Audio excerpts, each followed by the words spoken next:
The new Superman and Wonder Woman team up as Dan Waters and Leila Del Duca tell a story that sees Solaris the Tyrant Sun coming to fight Superman and take over the world, only he has to contend with Kuat, the sun god who isn't happy someone else is stealing his sunlight.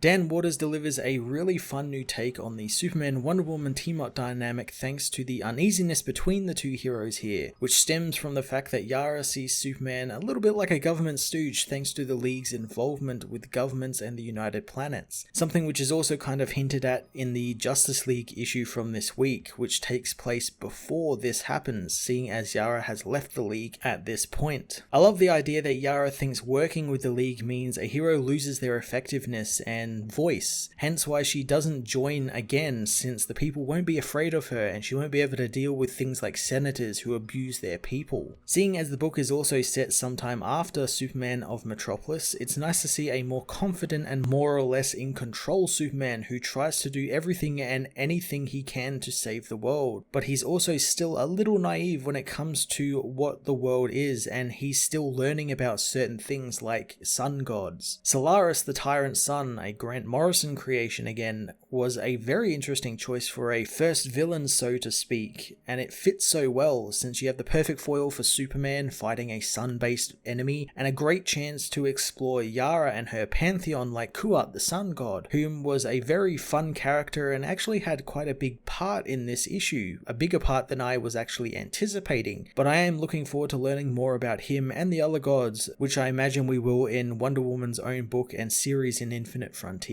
Leila Del Duca was pretty fantastic on the art, and I love how her work really reminds me of Frank Quitely's work, specifically All-Star Superman, which is fitting being as how the story is about suns and how it affects Superman and whatnot. A lot of the book also takes place in space, and Leila's panels were really something special as well. I love the look of these bright sun gods battling it out in the middle of a black void, and the bright and dark colors, while opposite, really complement each other very well here. John's newer costume with the cape and red boots and little bits of armored look on the shoulders and gauntlets were really damn cool, and it makes the suit look a lot better than the one he's rocking in the Justice League and Superman of Metropolis books. It adds a little bit of weight to it and kind of fills it out and what it is meant to look like. It's Superman, he's got to have the cape and the boots and everything. It actually makes it look like Superman.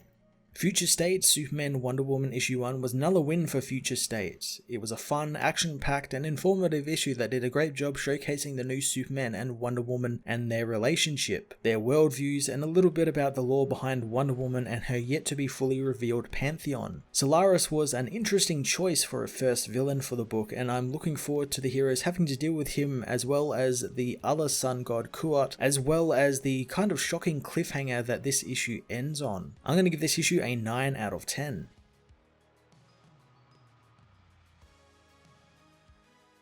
Future State Superman Wonder Woman issue 1 sees Jonathan Kent drink his coffee in under 3 seconds before taking to the city of Metropolis' skyline, hearing all of the noises as he changes into his costume and lets the city know he's there by saying good morning to them, burning a message into the clouds for them to see. Seconds later, however, he notices there are 2 suns in the sky, as in Sao Paulo. Senator Soasa's chopper heads into the sky so he can bypass all of the protesters and people below. Suddenly, the twin suns appear, blinding the pilot and causing the chopper to crash into a nearby building, ripping its tail rotor off. Luckily, Wonder Woman is nearby, allowing her to save the chopper before it plummets into the gridlocked street below. Wonder Woman rips the senator from the chopper, demanding the man fulfill his duties as a councilman and deal with the city's infrastructure, since rebuilding the roads would end the gridlocks that trap ordinary people for hours while men like him skip across the sky, and had she not saved him, the people would have been crushed. She wonders why they have money for hundreds of helipads around the city, but not for the roads, as the man pleads for her to stop. She grabs the man, telling him to find the money as the pilot threatens to shoot her, which Yara hopes he will definitely try. Crushing the helicopter up, Yara makes both men write that they will not embezzle money over and over again on its hull, as she returns to Kuat, the sun god's farm just outside the city, where the god and his brother the moon tell the arriving Wonder Woman to come drink with them. Yara reminds them that it's 9:30 in the morning and that she came to talk to Kuat, but he isn't interested in talking to her, telling both his brother and Yara to go with the pigs. The moon knows that it's only because of Wonder Woman that the people believe in them again, and he's flexing his power since the people believe he's the sun again, and he fears that they will forget him soon. The moon pours some of his home distilled kachaka for Yara, telling her Kuat will soon cheer up if she goes and drinks with him. Yara takes the drinks and goes to see Kuat, who isn't happy that there are now two suns above them. Yara realizes this is probably something to do with Solaris, the tyrant sun, an enemy of Superman's. Kuat rushes off to confront the new sun, knowing that he will not be replaced again. Kuat confronts Solaris, who says that the old god is to prepare for destruction and assimilation since he has traveled light years to replace the sun and destroy the Superman. Kuat scoffs at Solaris' travel length, knowing that he's done more than that by just going around the Earth for 4.5 billion years. He asks if Solaris really thinks he's worthy of the Earth, challenging him to a race down around the Earth. Superman meanwhile tells Midnighter that he knows all about the suns, wanting to know where he's needed, so the hero tells him of the storms endangering the Ark Animal Exchange ship and its docking station, as well as the electrical fire on the vertical farm in Malaysia, and the 10,000 commercial flights that just lost radar capabilities. John works out how long it will take him to save all of that as he rescues a man from an under construction building in Metropolis, telling Midnighter that he's all over it. Solaris and Kuat meanwhile continue their race, but soon Kuat's fire horse trips and throws him through space. Solaris says that he can never be outrun since he's absorbed 300 suns in order to kill Superman, so he will cremate Kuat and burn him from the sky. Temperatures on Earth soon begin to soar thanks to the sun god's battle in the sky as Wonder Woman helps the people in the now burning Amazon. But thankfully Superman arrives thanks to Midnighter telling him where he's needed, putting out the fires. Kuat meanwhile burns hotter than ever, managing to overheat Solaris, who diverts power to self-repair. Kuat notices the being is just a machine, meaning no man-made thing can stand against the unleashed power of a star. Solaris enters sleep mode as Kuat says that he'll return after he has had a sit down, wanting the whole world to see him destroy the villain after his repairs are done. Superman meanwhile meets with his old friend, telling Yara about how Solaris' red sunlight is affecting his Kryptonian cells, but the yellow sun is overcompensating for his presence, meaning he's being depowered and overpowered all at once. Yara knows this has to do with Kuat, the sun god, who's gotten into some petty fight above them. John thinks it's not a god but a fifth dimensional imp like Mxyzptlk, but Yara reassures him that it's literally a sun god from her people's myths. Superman soon hears Solaris rerouting energy around himself, knowing that he's up to something. He takes off into space, telling the villain to stop now, but the being refuses, since last time they fought, he was stranded half a universe away, and to get to Earth, he left many solar systems cold and brought their sun's warmth to destroy Superman. Superman knows the villain always comes back more powerful, yet he always loses, but this time is different, since he's got Superman on one side and an angry sun god on the other, and perhaps the villain can win, but Superman wonders if he can deal with both of them at once. John offers the villain a challenge, saying that if he wants to show him he's stronger than Superman, he can fight him tomorrow in a test of strength. Solaris thinks the hero is lying, but John says he doesn't lie, he's Superman. The next morning, John and Yara have breakfast in Metropolis, where the disguised John tells Yara that he's stalled the villain and they can really use her, but Yara isn't interested in rejoining the Justice League, thinking that they got themselves free of the United Planets, but John says they haven't, but things aren't the way they were, and the world is a better place now that they are part of it. Yara asks how John knew the Amazon would be on fire, since no matter the work week or government, people game the system and find a way to make more money, like over farming the rainforest. She says that she can't join the League since then people won't be afraid to cross her. Yara leaves, saying that she will deal with Kuat since he is a sun god, reminding John that they are real. John knows he didn't mean to imply that he wasn't, but Yara isn't interested in what he's got to say, asking if Solaris is dealt with since he really doesn't look so hot. John reassures her that he has been dealt with, looking at the time and finding they spent all night putting out fires and there's something he needs to do. Superman takes off into the morning sky, blasting the clouds with his heat vision to make his good morning message to the city, but something goes wrong and his heat vision won't stop as the hero plummets to the ground, his heat vision slicing through the city like butter.